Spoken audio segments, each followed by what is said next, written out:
Charles Weldon Cannon was born in Dickens County in 1915 and was raised on a working West Texas ranch. His father gave him the nickname Tooter when he was a toddler, and the nickname stuck with him the rest of his life. Ranch work with his family placed Tooter on a path that he would follow until he died. His older brothers worked on area ranches, and because they often modified saddles when they did not fit properly, Tooter learned how a cowboy needed his saddle to fit and how to modify a saddle to fit properly. These experiences with saddles served as the basis for Tooter's basic knowledge of saddle making. He was born with an adventurous spirit, and this aspect of his personality filled him with a desire to see the country. As a result of his wanderlust, he worked on a number of ranches in Texas, New Mexico, Nevada, Arizona, Utah, and Oklahoma. While in Oklahoma, Tooter was contracted to the U.S. Cavalry at Fort Reno in early World War II to break horses for what would soon be one of the last of the horse-mounted units. During his service for the Army, he climbed aboard as many as 70 horses per day, so that 16,000 of the animals could be prepared for waiting horse platoons. When the cavalry was mechanized, the horses were sold at auction, and Tooter moved on to his new job. He went to California to work for the Douglas Aircraft Plant in the early 1940s. While there, Tooter made saddles in his spare time. He learned from a local saddle maker how to make a saddle from scratch. Douglas Aircraft moved Tooter to Tulsa, Oklahoma, to work at a new plant. While there, Tooter opened his first saddle shop, and soon was followed by a second one.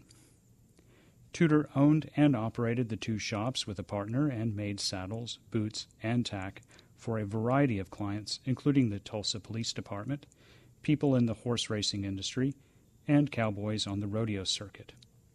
In 1949, Tooter moved to Spur, Texas, and opened a shop where he made custom saddles and boots for cowboys and ranchers in West Texas. In 1964, Tooter moved his shop to Dickens, Texas, after his daughter Leonora graduated from high school. Tooter remained in his Dickens shop until his death in 1997.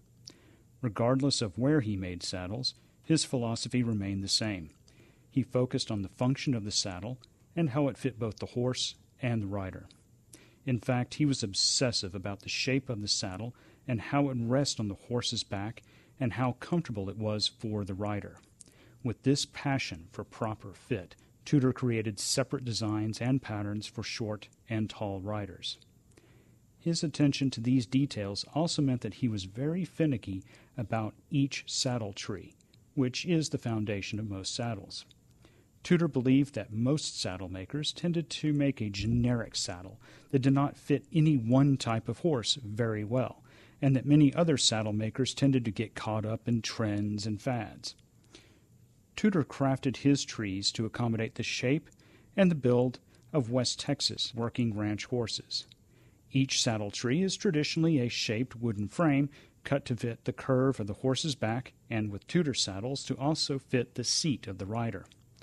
Tooter's trees consist of two parallel panels called bars, held together by a fork in front and a cantle in the back. The tree distributes weight evenly across the horse's back and keeps pressure off the animal's spine. If fitted properly, the saddle will fit the horse and not require a lot of padding. Moreover, his saddle trees were designed in such a way that the saddles would not shift or need a breast collar to stay in place. Tooter used a tree maker in Denver at first, but decided to learn how to make his own trees so that he would not have to adjust or modify the trees made by another.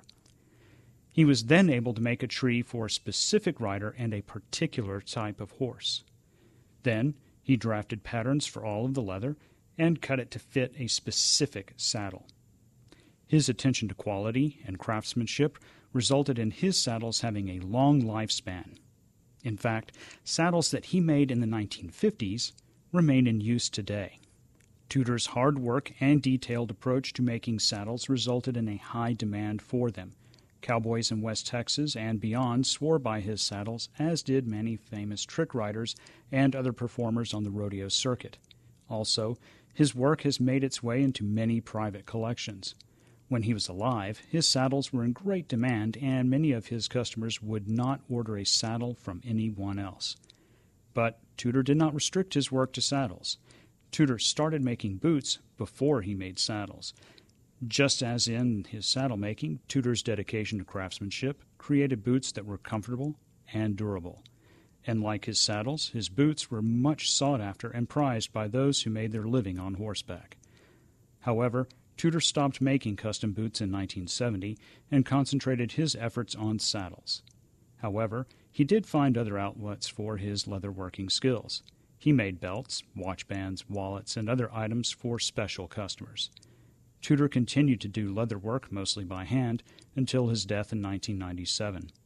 Today, a Tooter cannon saddle or a pair of Tooter-made boots are passed down within families, and it is rare to find anything made by Tooter Cannon for sale on the open market.